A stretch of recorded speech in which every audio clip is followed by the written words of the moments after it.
तर बघा या ठिकाणी डिफरन्शियल इक्वेशनची समोरची जी एक्सरसाइज आहे ती आपली सुरू झाली, एक्सरसाइज 6.3. मी तुम्हाला मागच्या पिरियडलाच बोललो की एक सर्वात मोठी एक्सरसाइज आहे जर आपण ह्या प्रकरणाचा विचार केला. ह्या एक्सरसाइजचा फर्स्ट क्वेश्चन हा पूर्णपणे रिलेटेड होता डिफरन्शिएशन म्हणजे डेरिव्हेटिव्ह ह्या भागाशी. आणि आता या ठिकाणी हा जो भाग सुरू होतो बिलकुल इंटरेस्टिंग पार्ट आहे पहा, कारण आता तुम्हाला या ठिकाणी इंटिग्रेशन या भागात पाहायला मिळणार. बघा थोडासा विचार करा की या ठिकाणी ऑलरेडी dy/dx आला. dy/dx चा अर्थ समजतो का तुम्हाला एक्झॅक्टली काय असतो? म्हणजे कोणत्या तरी फंक्शनचा डेरिव्हेटिव्ह काढून या ठिकाणी झाला, कोणत्या तरी फंक्शनचा या ठिकाणी डेरिव्हेटिव्ह काढून झाला. मग तुम्हाला काय करणं असतं बघा, या ठिकाणी dy/dx आला ना तर x ची इन्क्रिमेंट वेगळी, y ची इन्क्रिमेंट वेगळी, म्हणजे dx एका बाजूला आणि dy एका बाजूला, किंवा dx सोबत x व्हेरिएबल आणि dy सोबत y व्हेरिएबल तुम्हाला या ठिकाणी अरेंज करणं असते. फॉर एक्झाम्पल जर याची आपण अरेंजमेंट जर बघितली तर हा dx सरळ आपण इंटरचेंज करू आणि इकडे आणू, आणि म्हणजे इंटरचेंज केल्यानंतर आपल्याला काय दिसतं ते बघू आपण. 1 + x² dy is equal to 1 + y² dx. थोडीशी गडबड झालीच पहा. तर हे काम या ठिकाणी मेन असतं, समजून घ्या मी काय बोललो. हा काय या ठिकाणी dy, कारण आपण हा जो 1 + x² होता सरळ इंटरचेंज करून टाकला ह्या बाजूला आणि हा dx घेतला ह्या बाजूला. मग आता या ठिकाणी आला dy, पण जर व्हेरिएबल dy बघितला तर हा तिकडच्या बाजूला आहे. चला आता आपण याचं इंटरचेंज करू, dy अपॉन 1 + y², आणि हा जो dx आहे ह्या बाजूला आपण हा 1 + x² घेऊ, इकडं हा मल्टिप्लिकेशन स्वरूपात आहे. जर इंटरचेंज झालं तर हा असा दिसणार dx अपॉन 1 + x². म्हणजे आता हा इंटिग्रेशनशी रिलेटेड पार्ट झाला. आपल्याला या ठिकाणी आता लिहिणं असतं taking integration on both side या इंटिग्रेटिंग बोथ साइड.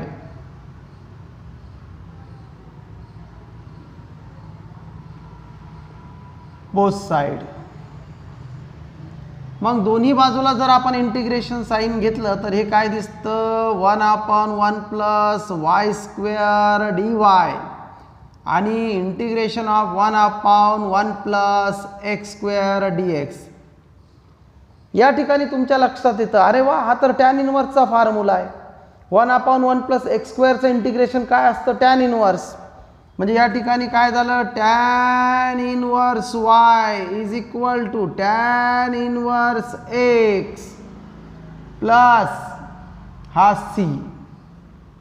बस झालं, हेच तुमचा आन्सर आहे. वाटल्यास तुम्ही याला इंटरचेंज करून लिहू शकता tan inverse y minus tan inverse x is equal to c. This is the general solution of differential equation.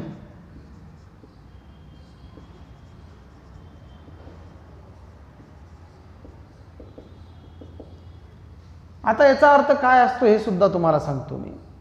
जर तुम्ही पुन्हा याचा जर डेरिव्हेटिव्ह काढला तर हे उदाहरण आपल्याला मिळतं.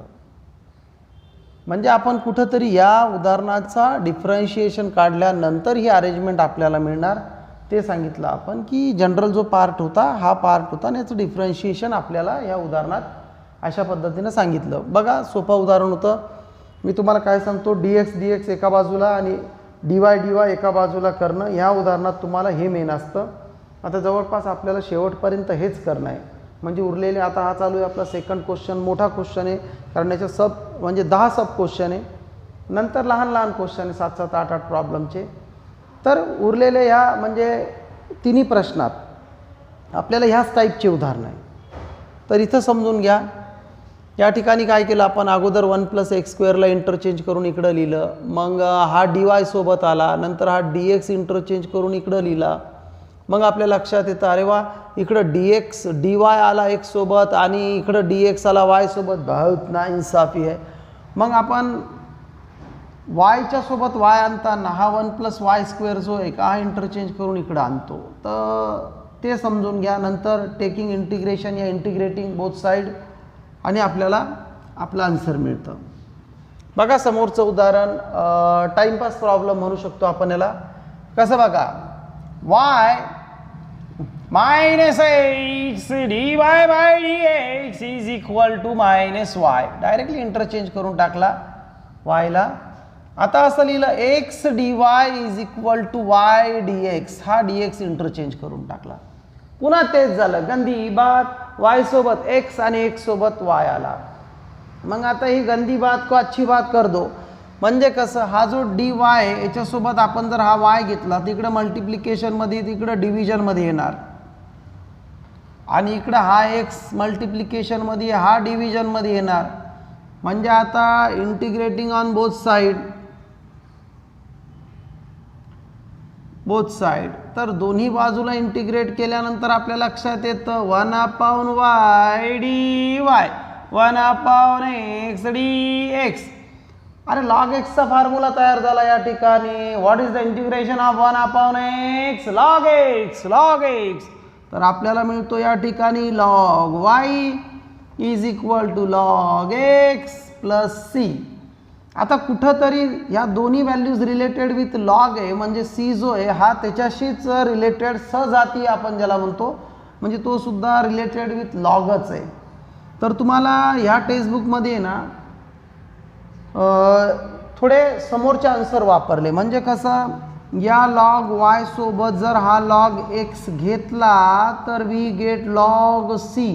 कारण c हा कॉन्स्टंट आहे. शेवटी बघा आपण काय गृहीत धरतो, c म्हणजे की इथं जे काही कॉन्स्टंट असला बाबा त्याचा डेरिव्हेटिव्ह जो 0 झालेला असेल it is denoted by the letter c. मग तो कॉन्स्टंट लॉग c सुद्धा असू शकतो ना. तर हे झालं log y/x is equal to log z. म्हणजेच y by x is equal to c. म्हणजेच y इज इक्वल टू लिहू शकता तुम्ही cx किंवा xc. हे फायनल आन्सर झालं. तुम्ही एवढं सुद्धा लिहू शकता, इथपर्यंत लिहू शकता. थोडक्यात सांगू का, y बाय x जर तुम्ही डेरिव्हेटिव्ह काढला, नीचे का फंक्शन जैसे कि वैसा, ऊपर का डिफरेंशिएशन, ऊपर का फंक्शन जैसे कि वैसा, नीचे का डिफरेंशिएशन, तर आपल्याला पुन्हा हेच उदाहरण मिळतं. एवढं लक्षात असू द्या. तर एक काम करा, हे होते पहिले 2 उदाहरणं. फटाफट व्हिडिओ पॉज करा आणि फटाफट लिहून घ्या. झालं का लिहून? बघा समोरचं उदाहरण. आता ॲक्च्युअल हे 2 नंबरचं उदाहरण होतं. आपण ते एकाखाली एक असल्यामुळं ते 2 आणि 3 मध्ये थोडी जमलिंग होणार आहे, हरकत नाही. तर ते 3 नंबरचं गणित होतं. म्हणजे हे जे झालं का, हे 3 नंबरचं उदाहरण आहे आणि हे 2 नंबर आहे. सिरियल नंबरने जर घेतलं तर ते नंबर तुम्ही सिरियल नंबरने करून टाका आणि हे उदाहरण बघा. बघा थोडं इंटरेस्टिंग गणित आहे. कोपऱ्यात तुम्ही लिहू शकता स्पेशली फॉर CET. काय कारण आहे ते सुद्धा सांगतो. तर CET साठी ह्या प्रश्नात विचारल्या जाण्यासारखं काय, तर आपण जर एक dx एका बाजूला आणि dy टर्म एका बाजूला आणायचा जर विचार इकडे केला तर थोडासा अवघड वाटतो. तर या ठिकाणी आपल्याला म्हणजे नेमकं काय करणं लागणार आहे ते अगोदर बघा. तर आपल्याला करणं लागणार dy by dx is equal to e का पावर ट्वाइस x प्लस 3. आता ज्याचं म्हणणं आहे सर असं काय झालं, अरे भरपूर वेळेस झालं आपलं हे डेरिव्हेटिव्ह पासून हा रूल वापरला आपण. तरी ज्या विद्यार्थ्याचं असं म्हणणं आहे की सर आम्हाला नाही समजलं ना, पण तर बघा हा रूल अशा पद्धतीनं आपण वापरतो. समजा एखादी व्हॅल्यू आहे log x is equal to t, तर आपण काय करतो x is equal to e का पावर t.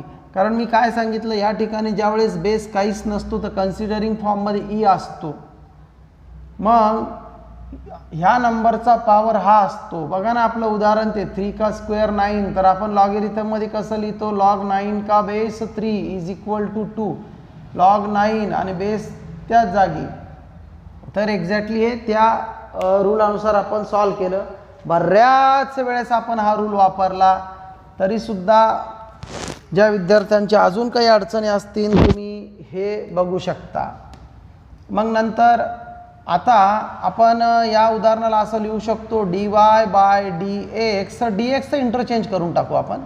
हे झालं e raise to twice x into e raise to thrice x. हे तर समजलं ना.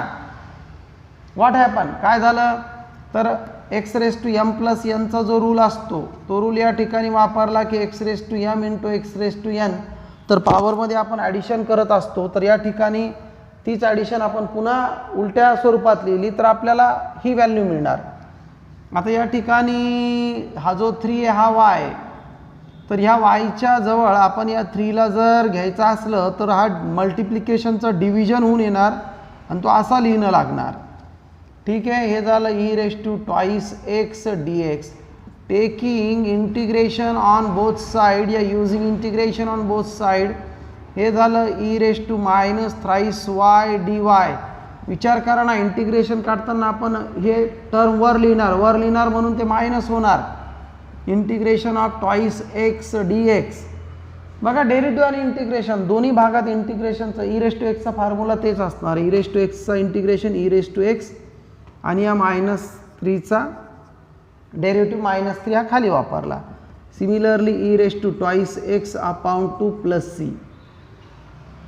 बघा एक अंदाजन मला तरी वाटतं तुम्ही नुसतं एवढं जरी लिहिलं ह्या उदाहरणाला तरी चालून जातं, कारण समोर याचं क्रॉस मल्टिप्लिकेशन वगैरे हा तमाशा करून हे आन्सर आहे आवश्यकता नाही, एक मला तरी वाटतं आवश्यकता नाही आहे म्हणून याची. म्हणजे हा 2 इकडं आणला, हा 3 तिकडं -3 e raise to twice x plus c. तसं तर याचंसुद्धा मल्टिप्लिकेशन होतं नंतरच हा 2 इकडं येतो, पण हा सी आहे. 2c काय आणि नुसता सी काय. कॉन्स्टंट 3 असला तरी 0 आणि 3चा डबल असला 6 तरी 0. हा तशातला पार्ट आहे, त्याच्यामुळं हे मल्टिप्लिकेशन होऊनच 2 इकडं आला असं गृहीत धरा, कारण डायरेक्ट 2 इकडे येत नसतो. हे आलं 2 into E raise to thrice y plus 3 into E raise to twice x is equal to c. तुम्ही इथपर्यंत हे आन्सर लिहिलं तरीसुद्धा चालतं. आणि एक माझी ॲडवाईज असणार आहे की बाबा तुम्ही इथंच ह्या उदाहरणाला स्टॉप करा. ही आता जसं मी इथं CET म्हणून हा शब्द वापरला तर CET तुम्हाला इथपर्यंतसुद्धा ऑप्शन येऊ शकतं, तर तेवढं समजून घेऊ शकता की इतकंसुद्धा हे सिम्प्लिफाय करता येतं. बघा एक पॉज करून उदाहरण व्यवस्थित लिहून घ्या आणि समोरचं उदाहरण बघा. तर या ठिकाणी आता तुमच्या लक्षात येणार sec square x tan y आणि sec square y tan x. एक खूप सुंदर आणि खूप सोपं उदाहरण आहे. ह्या उदाहरणाला तुम्ही एक प्रॅक्टिस म्हणून बघा इंटिग्रेशनची, किंवा एक प्रॅक्टिस म्हणून बघा डेरिव्हेटिव्हची. बिलकुल सर्व पार्ट तुम्हाला या उदाहरणात, ह्या दोन्ही उदाहरणाला त्याच पद्धतीनं बघा, हा पूर्ण पार्ट दिसणार तुम्हाला या ठिकाणी. तर बघा आपण हा sec square x into tan y हा d x is equal to करून हे पूर्णचे पूर्ण इंटरचेंज केलं. हे समजून घ्या की आपण डी एक्स एका बाजूला कसे आणतो, डी वायला एका बाजूला कसे आणतो. म्हणजे तुम्हाला कमीत कमी हे बेसिक लेवलचा पार्ट तरी जमलं पाहिजे. एक्स एका बाजूला आणि वाय एका बाजूला लिहिता आलं पाहिजे. हा मायनस झाला sec square y into tan x d y. Okay, आता हा डी एक्स या ठिकाणी, तर इकडं सेक स्क्वेअर एक्स आपल्याला चालतो कारण डी एक्स, आणि दुसरा एक्स या ठिकाणी टॅन एक्स, तर तो मल्टिप्लिकेशन झाल्यानंतर इकडे येणार टॅन एक्स. ठीक आहे, हा मायनस सेक स्क्वेअर वाय आणि हा टॅन वाय इकडे येणार टॅन वाय. आता हा डी वाय या बाजूला होता. Integrating on both side. जर आपण इंटिग्रेशन साइन दोन्ही बाजूला वापरलं तर बघा एक्झॅक्टली कोणत्या टाईपचा प्रॉब्लेम या ठिकाणी तुमचा तयार होतो. Sec square x upon tan x d x आणि minus integration of sec square y tan y D Y.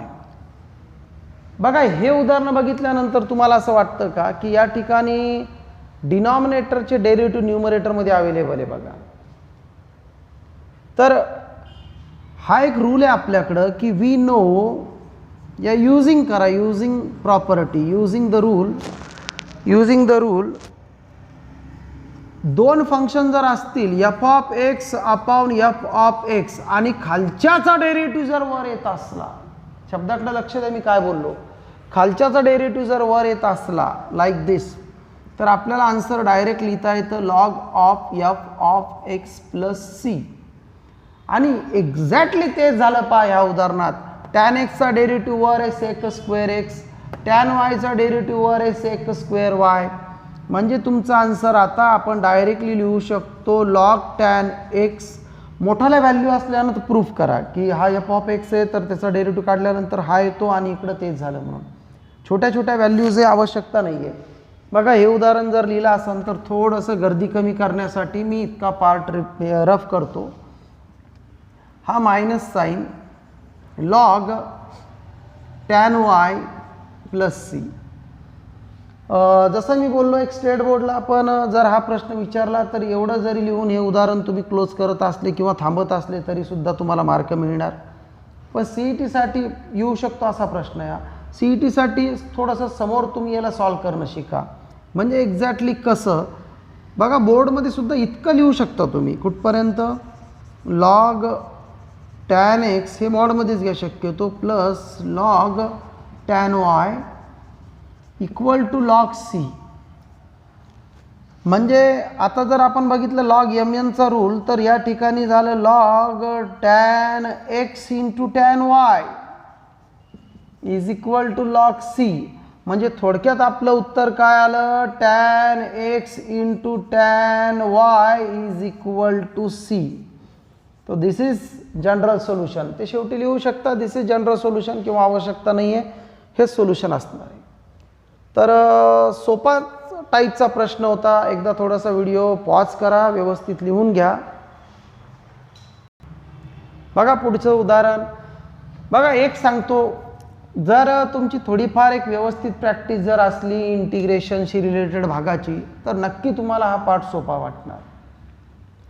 ज्या विद्यार्थ्यांची रिव्हिजन एकदमच बंद आहे, इंटिग्रेशनचे छोटे मोठे प्रॉब्लेमसुद्धा सॉल्व करणं ज्यांच्यासाठी अवघड आहे, मी त्यांना सांगतो तुम्ही हा भाग समजून घेऊच शकत नाही. पहिलं काम तुमचं हे असणार या ठिकाणी डेरिव्हेटिव्ह इंटिग्रेशनला व्यवस्थित रिव्हिजन द्या. कारण एक विचार करा तुम्ही, हा जो रूल होता की ज्यावेळेस खालच्या फंक्शनचा डेरिव्हेटिव्ह हा वर असतो त्यावेळेस आपल्याला डायरेक्टली असं लिहिता येतं. हा रूल या ठिकाणचा नाही आहे. It is not related with differential equation या रनिंग पार्ट. हा एक प्रिव्हियस पार्ट आहे जो आपण एक 2 टॉपिक अगोदर इंटिग्रेशन नावाच्या इनडेफिनेट भागात बघितला. तिथं आपल्याला हे समजतं की अशा अरेंजमेंटला आपण असं लिहू शकतो आणि ह्या उदाहरणात एक्झॅक्टली तेच झालं. टॅन एक्सचा जर आपण डेरिव्हेटिव्ह बघितला तर सेक स्क्वेअर एक्स येतून हाच भाग इथं त्याच्या न्यूमरेटर भागात वापरला किंवा वर वापरला. म्हणजे कुठंतरी ह्या फॉर्म्युल्याशी रिलेटेड सिच्युएशन आपलं ह्या उदाहरणात आहे. जर याचा आन्सर असं येऊ शकतं लॉग ऑफ डिनॉमिनेटर तर आपल्या उदाहरणात आपल्या ज्या व्हॅल्यू वापरल्यात त्याच्यानुसार आन्सर येऊ शकतो लॉग ऑफ टॅन एक्स. म्हणजे हा भाग कुठंतरी तुम्हाला त्याच वेळेस व्यवस्थित समजू शकतो ज्यावेळेस तुमचं इंटिग्रेशन त्या लेवलचं असणार. एकदम परफेक्ट असलं पाहिजे असं नाही म्हणत मी, पण थोडं व्यवस्थित असलं पाहिजे असा शब्द तर नक्की वापरणार. बघा 5 आणि 6 नंबरचं उदाहरण. तर cos x cos y is equal to याला आपण इंटरचेंज करून असं लिहिलं sine x into sine y. बघा ही प्रॅक्टिस करताना आहे ना एक गोष्ट लक्षात घ्या, तुम्हाला एक्स आणि वाय वाय ज्यावेळेस आपण एका एका बाजूला घेतो त्यावेळेस नेमकं तुम्हाला ते सहजरित्या करता येतं का तिथं अडचण येते बघा. कारण एक 9वी 10वीशी रिलेटेड हा पार्ट आहे ज्याला आपण पक्षांतर वगैरे म्हणतो इंटरचेंज वगैरे. तर हा तुम्हाला जमू शकतो असं गृहीत धरून या ठिकाणी मी हा पार्ट शिकवला. म्हणजे आपला फोकस इंटिग्रेशनवर आहे.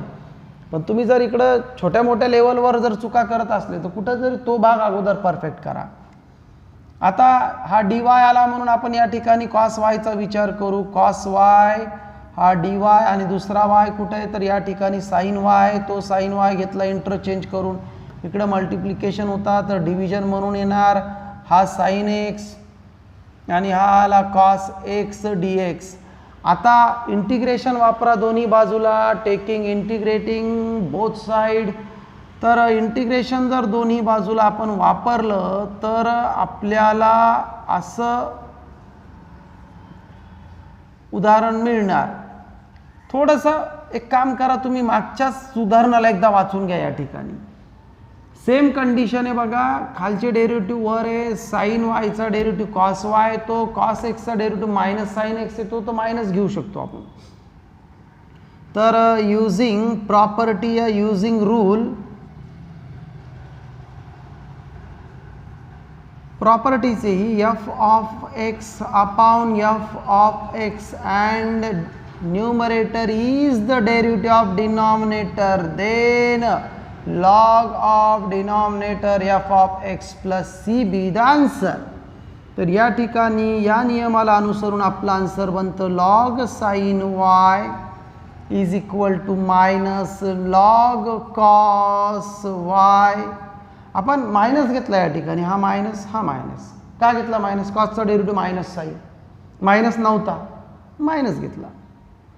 मग हा c, तर हा झाला log sine y plus log cos y is equal to log c.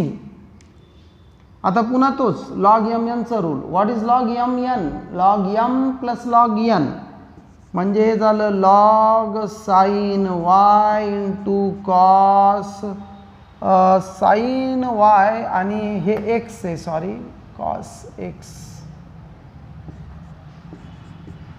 Is equal to log c, म्हणजे sine y into cos x is equal to c.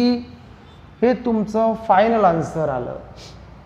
बघा पुढचा प्रॉब्लेम अति जास्त सोपा आहे. काय समजून हा प्रश्न वापरला? मुश्किल आहे समजणं हे, कारण dy is equal to minus K D x taking integrating both side minus K D X, वनचं integration y minus K X plus C, हा आला K X plus Y is equal to C be the general solution.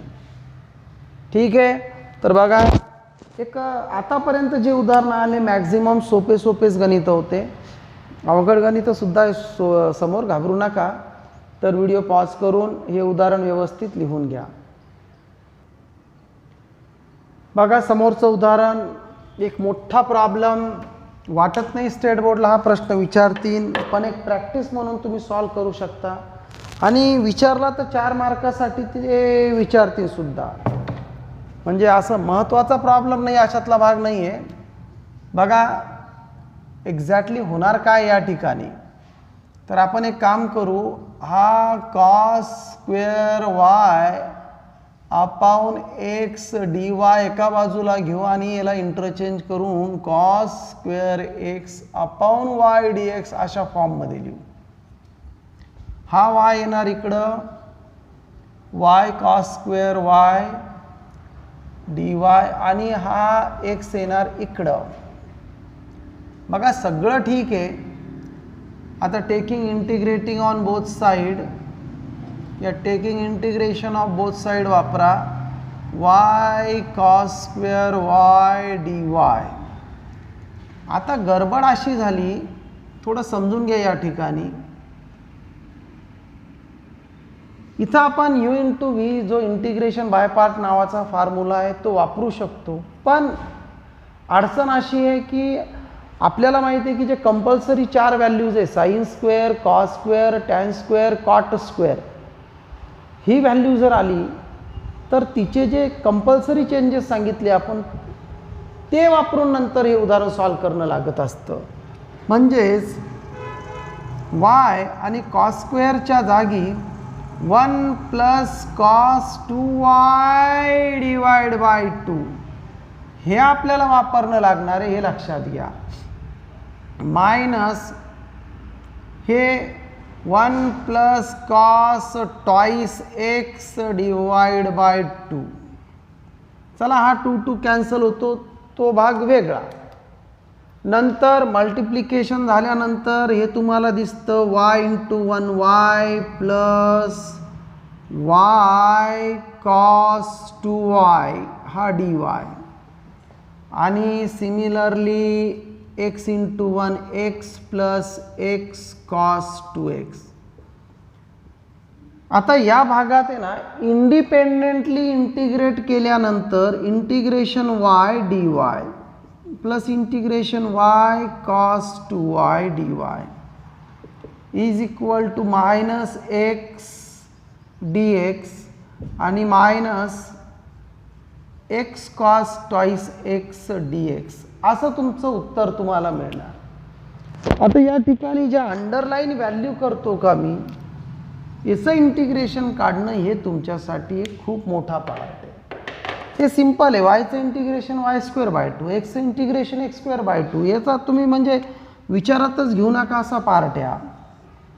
पण याचं जे integration असणार आहे ते using integration by part या फॉर्म्युल्याने सॉल्व्ह होणार आहे. म्हणजे integration of Y cos 2y dy.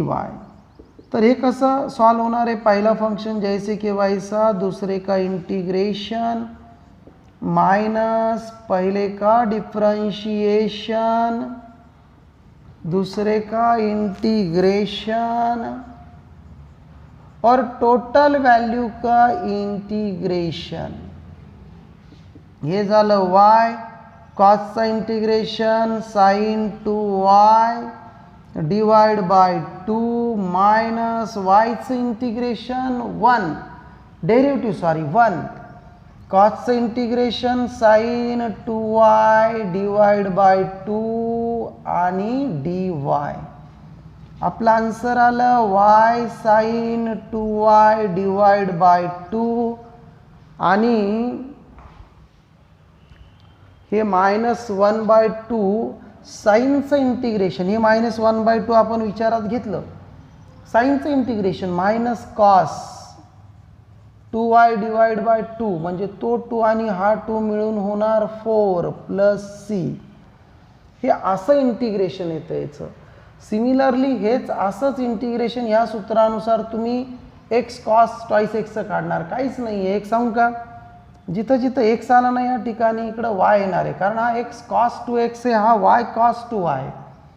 म्हणजे तिचा आन्सर येणार x sine 2x upon 2 plus cos 2x upon 4 असं. आणि याची ॲडिशन तुम्ही करणार. म्हणजे हा त्याच्यामुळं मी सांगितलं की खूप मोठा प्रॉब्लेम आहे. विचारला तर विचारतील, नाहीतर चान्सेस कमीच आहे. तर बघा समोरचं उदाहरण.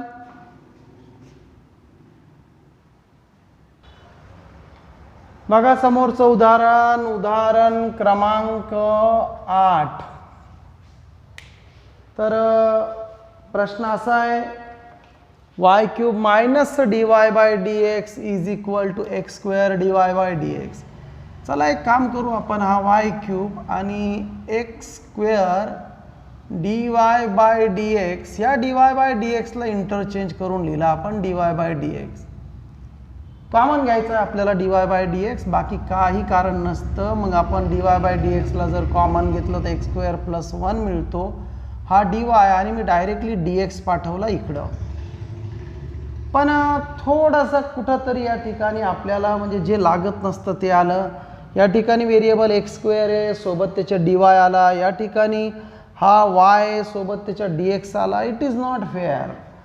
तर मग वायच्याच बाजूला y घ्या, म्हणजे हा dx अपॉन घेतला आपण एक्स स्क्वेअर प्लस 1 आणि हा 1 upon y³ dy integrating on both side. हे आलं 1 अपॉन 1 प्लस एक्स स्क्वेअर. मुद्दामून असं लिहिलं मी कारण पटकन फॉर्म्युला आठवतो टॅन इनवर्स एक्स. हे लिहिलं integration of y raise to -3.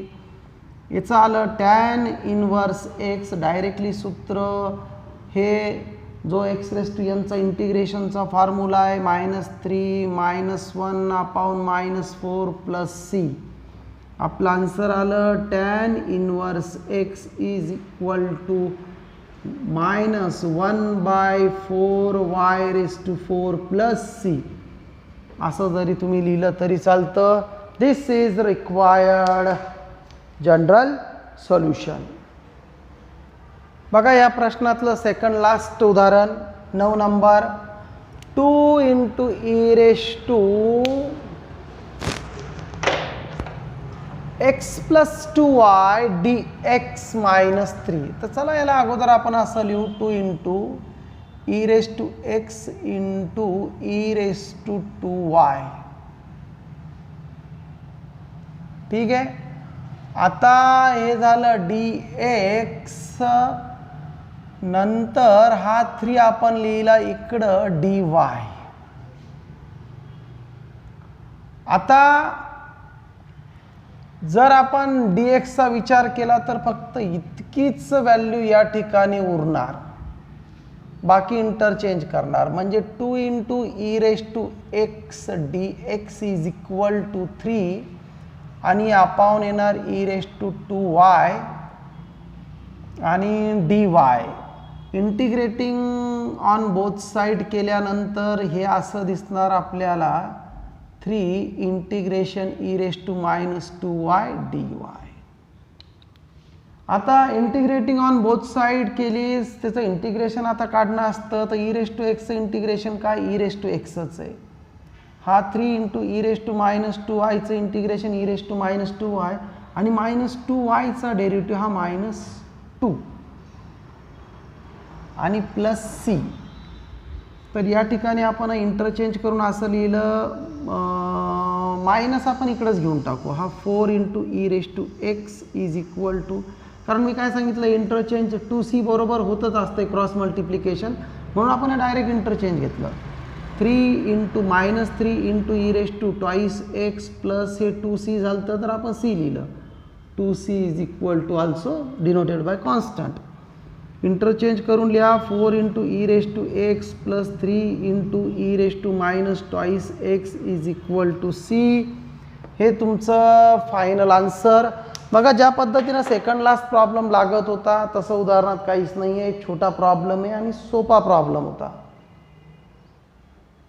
बघा या प्रश्नातलं शेवटचं उदाहरण क्रमांक 10.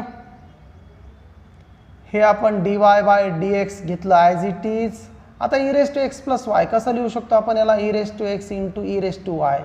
एक मला असं वाटतं हे आपल्याला ऑटोमॅटिक समजलं पाहिजे, काही आवश्यकता नाही आहे उदाहरण समजून सांगायची. Taking common e raise to y here, तर आपल्याला काय मिळणार, e raise to x plus x square. आणि आता हा जो dx होता का डायरेक्टली आपण इकडं घेतला. मग काय करू आपण, हा जो ई रेस टू वाय का हा वाय सोबत जर आपल्याला लागत असला तर आपण अगोदर त्याचं इंटरचेंज करून घेऊ आणि नंतर याला E raise to x plus x square dx करा. आता integrating on both side E raise to minus Y dy integration of E raise to x plus x square dx. E raise to वायचा integration E raise to Y हा minus वायचा derivative minus 1. E raise to एक्सचं integration पुन्हा E raise to x आणि X स्क्वेअरचं integration X cube by 3 plus C. काहीच आवश्यकता नाही आहे याला पुढं सिम्प्लिफाय वगैरे करायची आणि जे फायनल आन्सर आहे त्याच्यात लिहायची. पण तरी सांगतो हे जे असं आहे की minus e raise to y is equal to, ही क्रॉस प्रोडक्ट केल्यानंतर 3 e raise to x plus x cube upon 3 होतो. ॲक्च्युअल तो 3c सुद्धा होतो, पण 3c इज इक्वल टू काय असतो, c असतो, म्हणून आपण c बरोबर त्याचं काहीच इंटरचेंज वगैरे न करता डायरेक्ट लिहिलं. हे होतं 3 into E raise to minus y. बघा गरज नाही आहे, तुम्ही हे एवढं लिहिलं तरी सफिशियंट झालं. पण बरेच आन्सर आपल्याला हे जे नवीन पुस्तक आहे याच्यात अनावश्यक सिम्प्लिफिकेशनसुद्धा आहे, हा त्याचाच पार्ट आहे. तर याचं इंटरचेंज करून जर आपण लिहिलं 3 e raise to minus y plus 3 e raise to x plus x cube is equal to c तरीसुद्धा चालतं. तर या ठिकाणी आपला जो सेकंड नंबरचा, जसं मी बोललो सर्वात जास्त याच प्रश्नात सब क्वेश्चन होते 10. नंतर उदाहरण क्रमांक जो 3 आहे त्याच्यात आपल्याला फक्त 6 सब क्वेश्चन्स आहे. ही गोष्ट वेगळी की त्याचे 1-2 प्रॉब्लेम थोडे आकारानं मोठे आणि लास्ट क्वेश्चनमध्ये सुद्धा 5च उदाहरणं आहे. चला बघू, आजच आपण दुसरा पिरियड घ्यायचा सुद्धा प्रयत्न करू.